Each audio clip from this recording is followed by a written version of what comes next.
सुप्रभातम.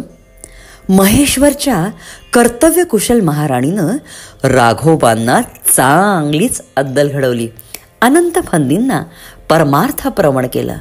मातोश्रींच्या बाणेदार वृत्तीनं, कणखर पोलादी व्यक्तित्वानं आणि रणधुरंदर कौशल्यानं राजकीय कारकिर्दीचा कर्तव्यपट अधिकच भरजरी झाला. मालव्याकडे वाकड्या नजरेनं बघितल्यास हात पोळल्या वाचून राहणार नाहीत हे शत्रूला देखील चांगलंच ठाऊक होतं.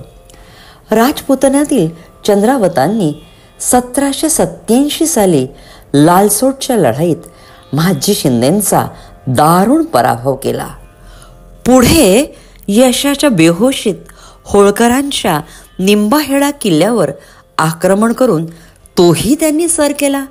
होळकरांचा किल्लेदार शिवाजी नाना तर आक्रमण होताच शत्रूशी न लढता पाय लावून पळाला.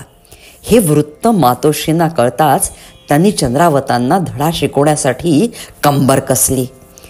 आपल्या सेनापती शरीफ भाईंना त्यांनी तडफदार सैन्याची कुमक दिली. सैनिकांना कडक शब्दात बजावीत त्या म्हणाल्या, मेले हो, लक्षात ठेवा, मला तोंड दाखवायला लढाईतून परत आलात ना तर मेकसू घालून ठार करीन.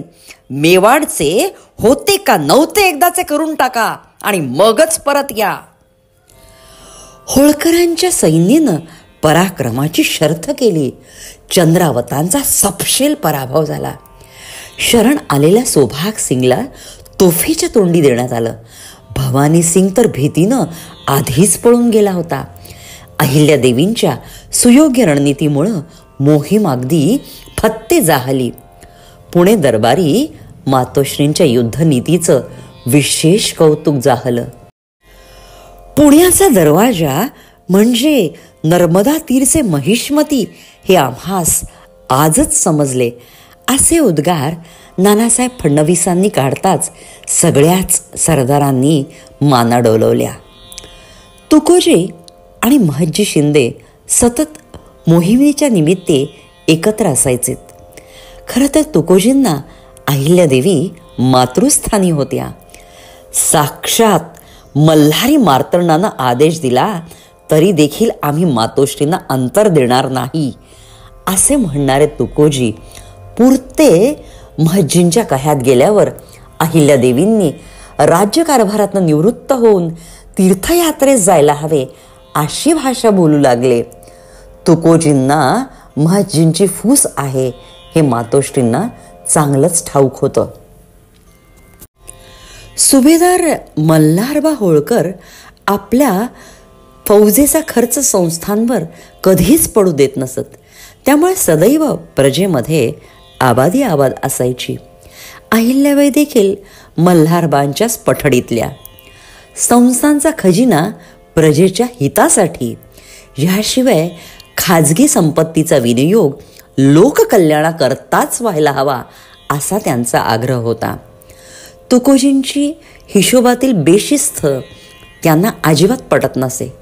माणसांची पारख नसणं, बेफिकर वृत्ती, विलासवृत्तीचा कळस म्हणजे त्यांच्या रक्षेच्या दारी देखील हत्ती झुलायचेत. एकदा महाजी शिंदे माहेश्वरी आले असताना तुकोजींबाबत चर्चा सुरू होती. महाजी म्हणाले, बाईसाहेब, तुम्ही एवढी आडवळणाची बोलणी का बोलता आहात? आम्ही पुरुष आमच्या ढंगावर आलो तर तुम्ही काय कराल? अहिल्यादेवी अगदी विजेसारख्या कडाडल्या. स्त्रिया म्हणजे काय सुपारीची खांडे समजून त्यास गिळता का? हिम्मत धरून महाजी तुम्ही आणि तुकोजी फौज सुद्धा इंदूरवर चालून या. हत्तीच्या पायातील साखळदंड तेच दिवशी तुमच्या पायात न अडकवले तर सुभेदाराची सून म्हणवणार नाही. सुभेदाराच्या पुण्यप्रतापे येथे कोणी बांगड्या लिहून नाही बसले. पुढं त्या चिडून म्हणाल्या, तुकोजी बाबा हे माझ्या हातचे कामास लागले आहेत. त्यांनी निमखरामीचे फंद आम्हासी केल्यास सुखरूप दौलत करू म्हणतील तर त्या गोष्टी अगदी दुरापास्त आहेत. अद्याप तुम्ही आणि तुकोजींनी पराक्रम करून तर काहीच मिळविले नाही. तुकोजी सुभेदारांनीच मिळविलेले खातात आणि तुम्ही तर राणोजी शिंद्यांच्याच भरोशावर उड्या मारता आहात ना. महाजी आणि तुकोजी या स्वार्थी पुरुषी प्रवृत्तींना मातोश्रींनी योग्य ती जागा दाखवली आणि मालव्याविरुद्ध चाललेल्या कारस्थानांची पाळंमुळं अगदी मुळापासून उखडून फेकून दिली. पण पुढं जेव्हा महाजींना पैशांची गरज होती तेव्हा त्यांनी संबंधित अधिकाऱ्यांना सूचना देत म्हटलं, शिंदे आणि होळकर हे पुणे दरबाराचे महत्त्वपूर्ण खांब बरं का, त्यामुळे एकमेकांना मदतही केलीच पाहिजे. त्यांना 1,00,000 रुपये देण्याचे करावे. तुकोजींनी मर्यादांचं उल्लंघन केलेलं त्यांना अजिबात खपत नसे, पण राज्यहित लक्षात घेऊन परस्परांमधील मतभेद उघडे न होऊ देण्याची खबरदारी मातोश्री अवश्य घेत. जमिनीच्या काही भूभागावरून अनेक वर्षांपासून शिंदे आणि होळकर यांच्यामधला वाद चिघळत होता.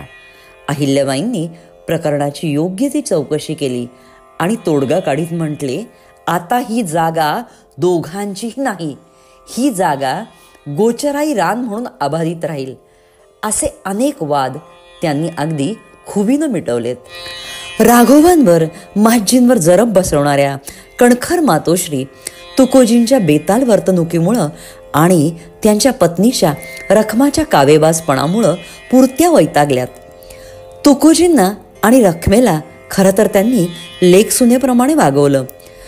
त्यांचा पुत्र मल्हार देखील नेहमी नथोबाच्या बरोबरीने खेळायचा. कजाग रखमानं मल्हारला अगदी अलगद उचललं आणि मातोश्रींना न कळवता वावगावी त्याचा विवाह देखील थाटामाटात संपन्न केला.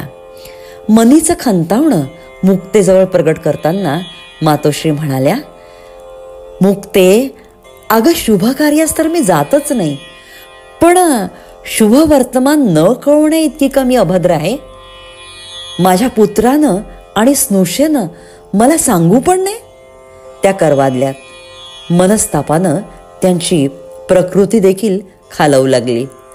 उदासीनतेचे ढग माळवण्याकरता मुक्तेनं नथोबाचा विवाह ठरवला. विवाह सोहळ्याची अगदी सगळ्यांना निमंत्रण धाडण्यात आली.